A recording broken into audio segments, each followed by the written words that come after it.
Welcome to the You Go First podcast.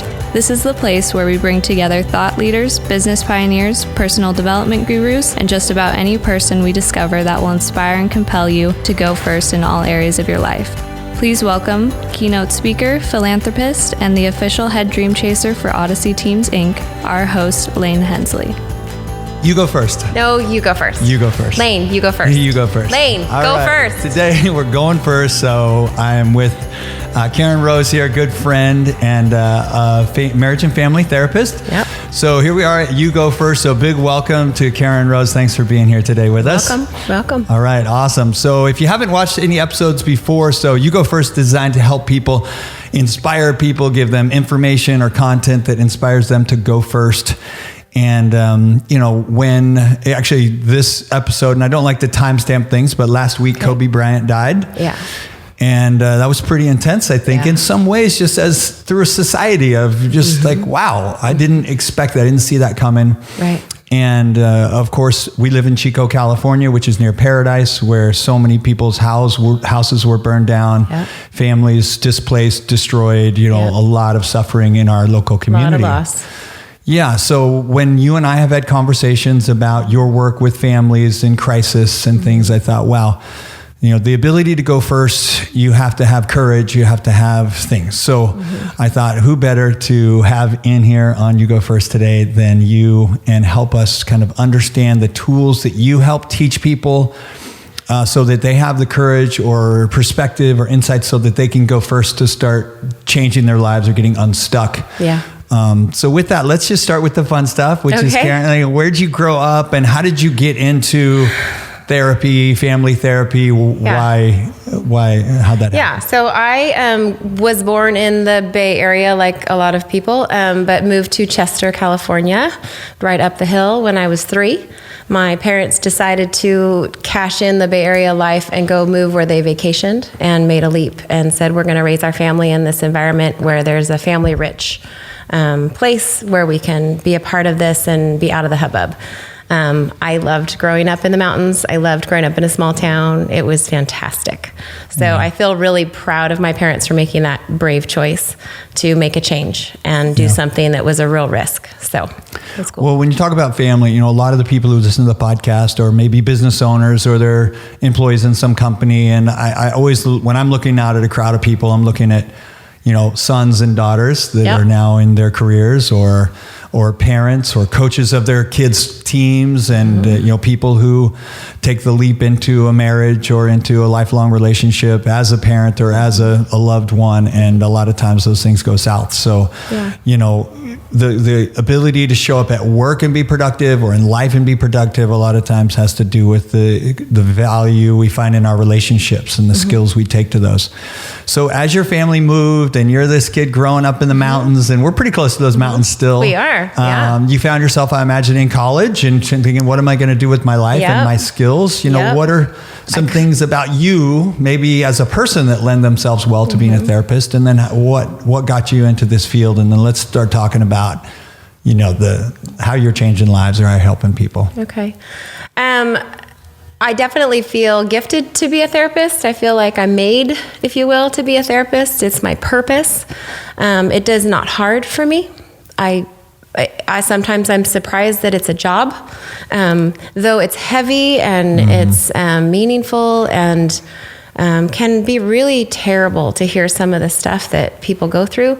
It is always a privilege for me to sit with people and be a part of their coming through that and sitting in that sometimes, and then overcoming and going and moving out into life again. So I think I have the greatest job in the world.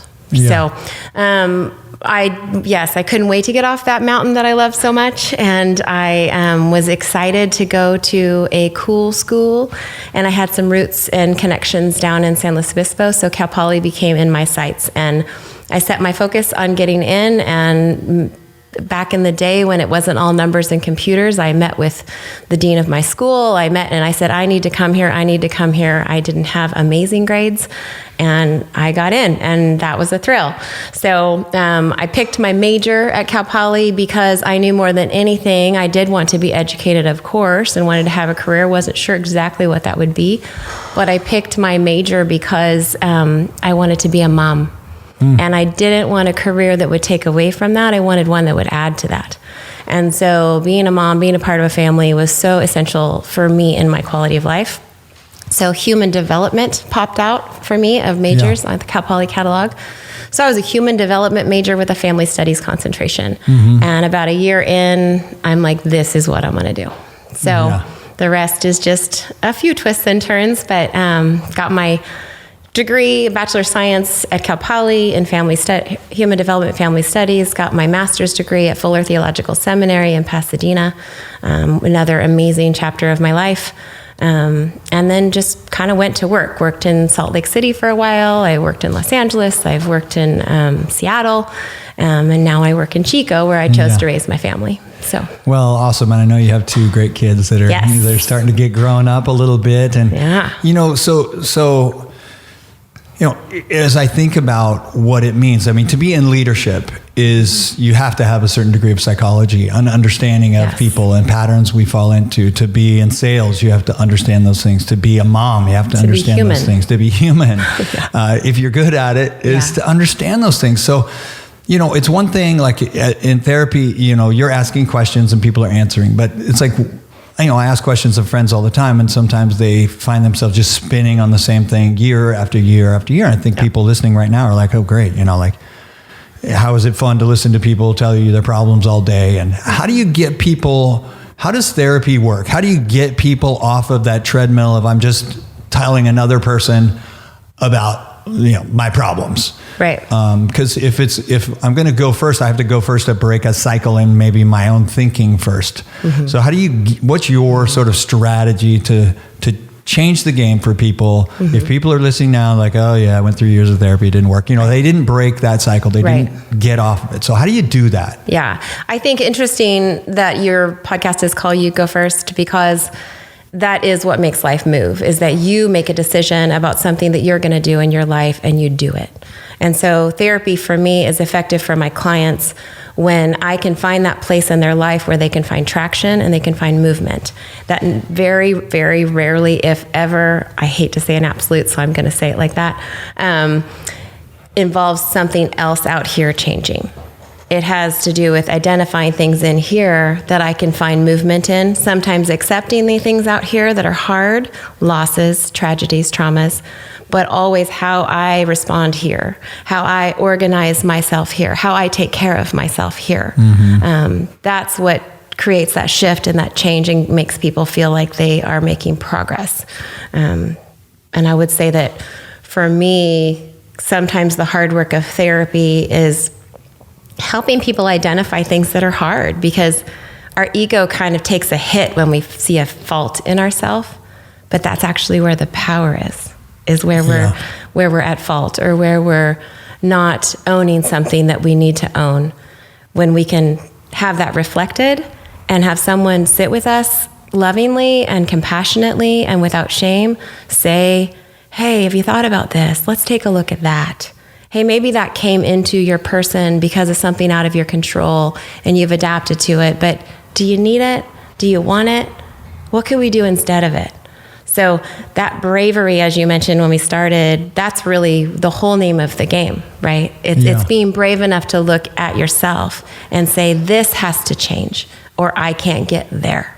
But it's so easy to just go, oh, it's the economy, it's the politics, it's the fire, it's my spouse, it's my kid, it's the neighbor. I mean, it's like you said, how do we find that power? I mean, we've probably all heard that, as far as like finding my power, but how do you convince someone? I mean, how do we do that? In ourselves, it sounds like first, but I don't know. It's a very perplexing kind of situation that I think so many people are in, where they really don't understand what it feels like to have full accountability for a choice I'm making. Because it's painful. Yeah. It's painful to sit in loss. It's painful to sit in post-campfire life and remember everything that you don't have anymore. You know, I can't tell you the number of clients that I sat with that were like, I have to buy Christmas tree ornaments. You know, you collect those for 40 years. And now I'm going and buying stupid ones at the store. Like that doesn't even, it's sitting in the pain all the time. And sometimes that's so overwhelming that it's easier just to get mad at this or to blame that, right? So in order to sit with pain and sit in acceptance, we usually can't do that alone. So whether you call on God or whether you call on friends or whether you call on your partner or a therapist, we have to be connected in our pain. We don't do it well all by ourselves. Yeah, you said something about like, I think you said guilt or like when I'm telling somebody my problem, you used the word there just a second ago around shame, maybe? Yeah, shame. Like that's a big word. Like, you know, when people are saying, oh, well, this happened, and then they make them, well, you're the one who married him, or you're the one who this, and like somehow take away their power with shame. How do we cope with shame of things that when we do accept the responsibility for where we are, right, then we accept responsibility that we got ourselves here. Right. And I think a natural leap is I made a mistake. But you aren't a mistake. That's the difference, right? And that definition is flying around everywhere. Guilt is about what you do and it's correctable. Shame is about who you are. Wait a second, say that again. Guilt is about, say that again. About what you do, your behavior. I did something wrong, I feel guilty. Like, and maybe I should to help prompt me to not do it wrong again, right? We have to move through it. But shame is about I am wrong. There's something in me fundamentally not okay. Yeah. And when we start to identify things like I am the problem or you, my partner, are the problem, that's usually never the case because we are not, we're amazing. People are amazing. People are resilient. People restart again and again and again. People are loving. People sometimes are jerks, but that's their behavior.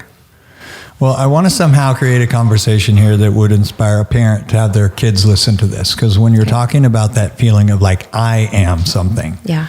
And I think that, you know, there's so much of that going on right now, whether it's social media, whether it's whatever's, you know, where we're taking in all of this information and all of this sort of validation through likes on my Instagram or TikTok or whatever they're doing.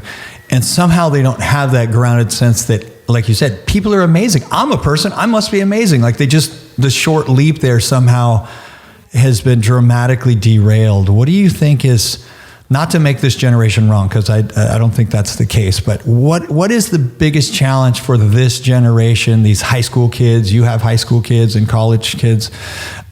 What is the skill that you think they need to find the most to be successful and not? I'm supposed to anser that question? Well, you get to ask the questions. That makes teenagers if you see amazing. that spark in somebody, you're like, bam, we're on the road to it being different. Yeah. I do think that we outsource, whether we're teenagers or older, but probably more in the social media climate of today. We outsource our identification. So I do think that's a problem with shame, because shame, endurance, or resilience, Brene Brown wrote all about it. She talks about it. She's been amazing for our culture in speaking into this. So the shame resilience piece is really about my belief of who I am, my internal value of who am I right now. And kids often do the likes or the you didn't call me right back, you must hate me, you know, whatever it is. There's this instant grat thing happening all the time. When I snap you, I know that you've watched me, you know. Yeah. And it gives them a little adrenal hit, a little like, yeah.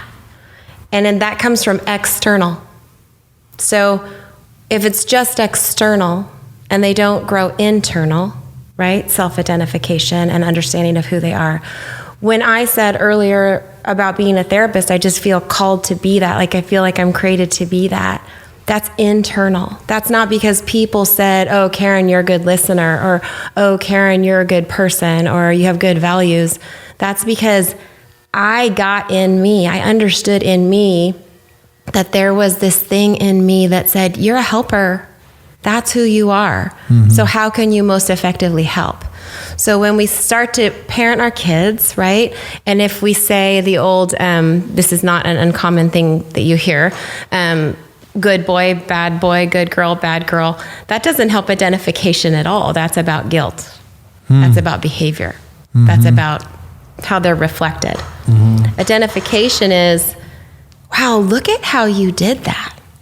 Look at how you built that shelf in your room that now houses all of these pieces so that you can access your stuff better. You did that. You thought that up. That's really cool. It's appreciating their creativeness, appreciating how they manifest, how they actualize, whether they're 3 or 18.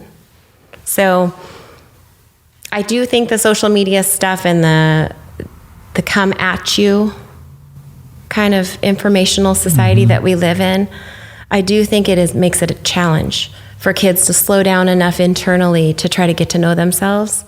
And even for us as parents to slow down and get off of our phones enough to see our kids, to sit across a dinner table, to do a project with them, right? To just be a part of their world. So I do think that those things disrupt and they're a challenge, but every generation has had their challenge. Yeah. This just is ours. When you're talking about youth and, these immediate things, I can't help but feel like somehow the cycle of like patience with change, with affirmation, with fulfilling behaviors is, I made a decision last week to be different and this week it still feels the same. Like, I think it requires a lot of patience to do therapy and to go first to start changing your life. Do you see that as far as just like really getting people inspired to like, hey, trust me, in 6 months, things are going to be different. It's not going to happen in 6 days or 6 hours or, how do we increase our appetite for sort of like a farmer plants a seed and knows, hey, it's going to be 6 months or 6 years before this tree produces nuts or whatever it is. Like, right. As human beings, do you think we're becoming more impatient with change, even, or with discovering ourselves or our purpose and things like that? I guess I have 2 thoughts. My experience in my office is that when people find something real and solid, which I work pretty hard to help them identify quickly, whether it's a problem or an asset. Some people have more capacity so they can deal with the problems quicker. Some people need some building up and some rapport and some things to be able to help them hold the problems. Like people think, I'm a good person, and then they find themselves in high school and they don't have as many friends as they thought they'd have, and they don't have any of that, or I know life's going to be, I'm 52. I look back at my life. I'm like, how did I get here? Like, so many good things have happened, but when it was happening, I felt myself impatient. So.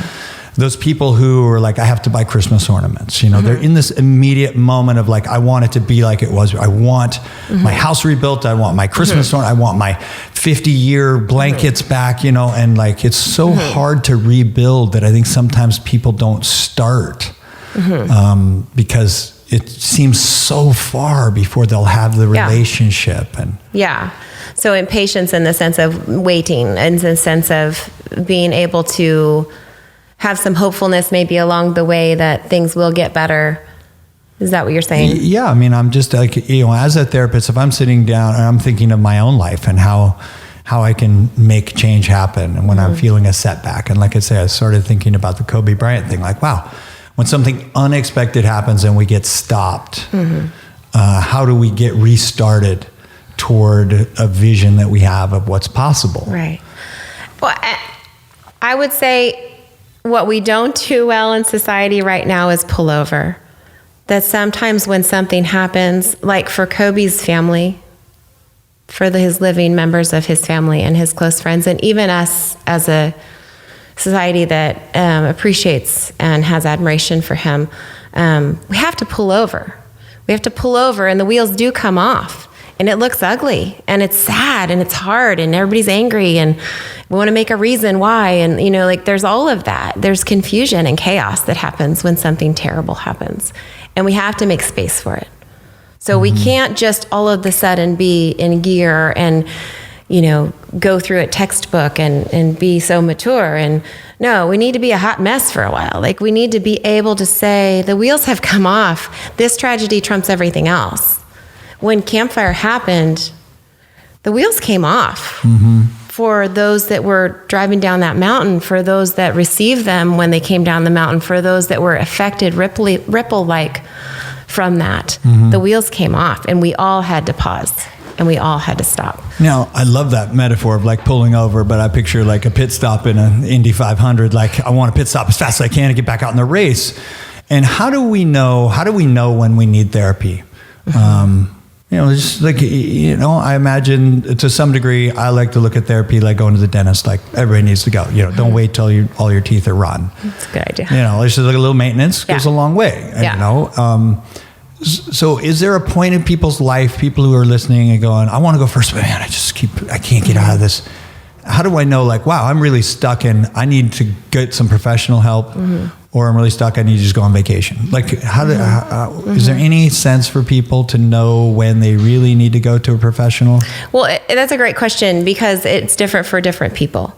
And sometimes people have such low-grade dissatisfaction with their life for so long, they don't even really see it. They just think this is just how life is. Life is just hard. Life, you just don't wake up happy. You're just tired all the time. That's just how it is, right? And that's not true. You shouldn't be. Something's wrong if your body's telling you that it's stressed all the time, if your spirit is low or melancholy. And then where we usually get people is because kids are failing at school or using substances or marriages are falling apart or, you know, they're in some sort of functional crisis that says, identify a problem. We have those bells that go off in our lives. And that's usually why people choose to go to therapy. But if you can choose to go to therapy before that happens, think about the power that gives you to direct your life. If you can choose to take care of your stuff and identify who you are and learn to not live in shame, think about how much stronger and better you come as a mom, as a partner, as a colleague, as a worker, right? So I think in terms of knowing the time of the when to go to therapy, it does look different for all of us. And it is a big commitment. It's a time commitment. It's not the dentist that you see every 6 months. It's weekly. It's a lot of money. Like it's a big deal. But when you organize your life well and you reduce your stress and you increase your life satisfaction. How much is that worth? How much is that worth? I mean, time and money wise. Yeah. I appreciate that because it's like, I'm sure, and I know you can't tell us stories about this patient said this or that, but I can imagine in general, people probably come in feeling a little like, I don't know, my wife and I, and we need this, or I'm here and I parked to like 3 blocks away and I walked in, I came in the back door. Do you see the light just go off at the end where they're just like, I'm so glad I started this. That's one of my favorite things, right? When they're like, I thought this was going to be a sham. I did not have any idea that I could really be helped and my life could change and be better. I get calls pretty regularly, actually, from kids that went away to college or people that have now moved on and gotten married and had babies, and they're like, I wouldn't be here if we didn't do this work. And I quickly remind them, you did the hard work. You said yes. If I had your language, you went first in your life and you chose to take the reins and do something different. So you chose to pull over and deal with that sexual assault. You chose to go ahead and take care of your eating disorder. You chose to deal with that addiction. Like you chose first. You went first so that you can go on and have a great career, so that you could go on and have great families, so that you could be happy, so that you could be purposeful, so that you could affect your community for greater good, right? That's so interesting to hear you talk. I think that some people, like you said, they just surrender to like, my life's going to suck. You know, it's painful. Awful. It's terrible. My relationships are bad, but and they just get used to just it being hard. And but sooner or later, I heard a doctor say the other day that just like your physiology will sooner or later show your stress. If you're 100%. not, you're going to have abdominal issue. You're going to have a heart issue. I had a man on the podcast here who was dead for 38 minutes because he had the widowmaker heart attack because of stress. If you don't cope with that as a leader in companies or as a leader of your family or whatever, it's like it comes out in addiction, drug, alcohol, violence, abuse. You know, people who were abused turn and they abuse. Like, what's wrong with us as humans? We're destined to. We have such possibility to be balanced and beautiful and powerful, but we get into these cycles of just terrible stuff. Right. Well, you said the word surrender. That's it. That's the thing. It's the surrender. It's the pull over. It's the be able to say, I see the thing that I'm doing in my life that's not producing good, and I want to change it. And I don't know how, and I don't even know if I can, but I want to try. It's surrendering to those hardships that have come at you that are out of your control and not your fault. You don't pick your parents, right? You don't pick the traumas that come. You don't pick natural disaster. You don't pick it. But you choose whether you deal with it or not in a way that will build you up and make you stronger. I tell people a lot, because we deal with things like this, and I tell them a lot, we're never going to celebrate that tragedy. I'm never going to tell you, you just need to be happy and thankful that that really bad thing happened. We're always going to say that sucked and that was terrible and hard. But right away, we're going to say, and look at you. Look at how you built that bookcase. Look at how you got through that. Look at how you are resilient in it. Look at how much stronger you are because you moved in that way and you said yes. You said work, like I put in the work, you said work a few times. And I think it's hard, like for people to really understand the level of work and maintenance it takes every day to stay on track and not get stuck. Once we are stuck, it is so hard to get out. So of course, for young people to try to recognize the patterns early as parents, to try to guide them as employees, you're talking about like, you know, we don't pick natural disasters, but people they decide to go to a job they hate for 20 years. They do. You know, and they're not driving up and picking them up from their house and handcuffing them. And, you know, they drive there every day. They, you know, come home every night to something that might be terrible. And they feel like, well, I'm not in control. They are in control. They are. The choices are hard. Sometimes to get out of our circumstance, it is a very painful choice. And we have to grieve deeply, even though it's the right choice. So that's really challenging. Yeah. Well, you know, in the spirit of work, like when I look around and I just look at my life, like, okay, I've got 4 remotes and now they're just one, and I got my Wi-Fi and I can adjust the temperature in the house on my phone, and this phone's easier, and the iPhone 17B is even easier than the one before. Like everything is telling us easier. I can meet somebody on social media. I can just swipe left and this, you know, it's like everything's easy. And then the real heart of life is hard. So we're in kind of this weird tug of war between everything telling us that if you're doing it right, it should be easy. And then the reality is if you're doing it right, it's hard. Like going to the gym, you're not going to go to a gym and say, that gym's really easy. And you're like, well, you're probably not getting in better shape. Yeah. But there's a difference between hard under your own power, under your own will, and hard that's been put on you. There's a difference with that. So if I go to the gym, I'm choosing the gym. Right? But if I have to drive down the mountain in a fire, I'm not choosing that, and that's so hard. Yeah, right. So there's a difference. The grief looks different. And some of what therapy does is it says this is going to be hard. And this is going to be work. And we're going to look at really painful things, but we're going to the gym. We're getting stronger. We're not going to re-traumatize, to just sit in your pain. We're going to hold you in your pain and help you move up out of it. Yeah. So I do think there's different kinds of work, if you will. Well, I think that's cool. You said about we're not going to because I think in some relationship, people just traumatized. They just like talk about, oh yeah, that happened. Oh yeah, it's terrible. And we feel like, I feel somehow like productive because I just went through that emotion for another 3 hours with a friend who also had that situation. Yeah. But there's no progress that comes from that.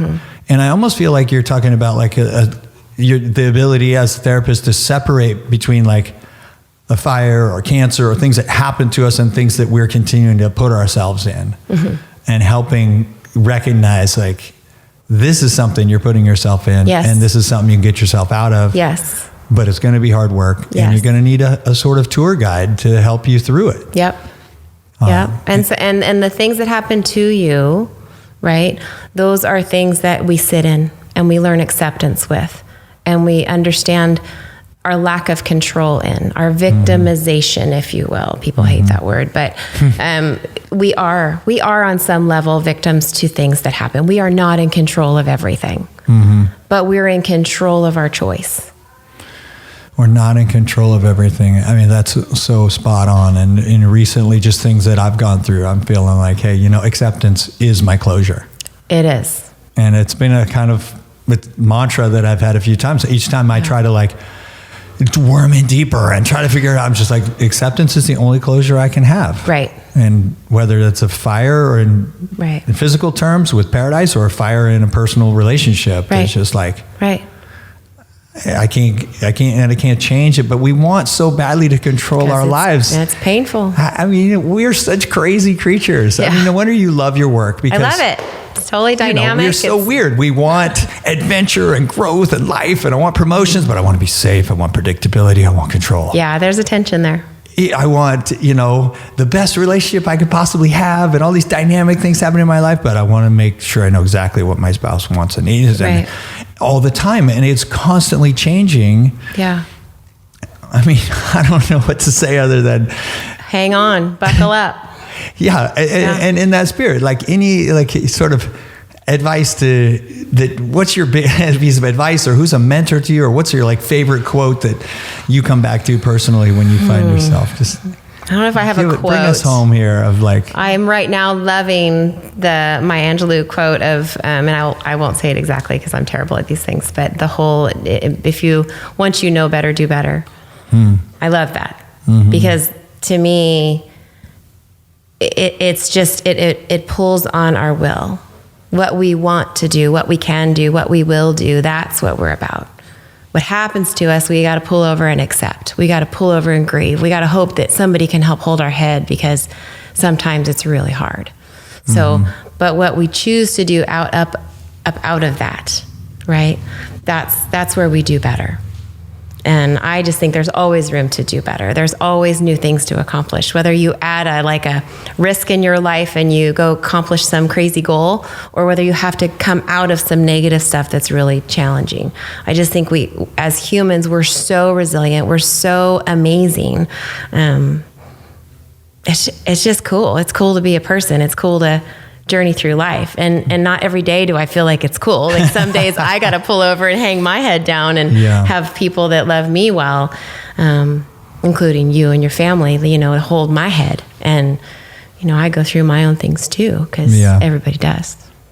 Yeah, that's the dentist goes to the dentist. I've logged my hours. Yeah. Well, Karen, I love this topic. I love, we talk a lot about how do people go first, but when people are stuck, they really need your wisdom, and people who are like you that really feel like, hey, my role is to do this, to not only have the appetite to hear people struggle and to feel that, but to be like an investigator, deciphering for where's a new perspective, where's a new piece of evidence that I can use to convince this person that they have more control than they realize and more power than they realize. Right.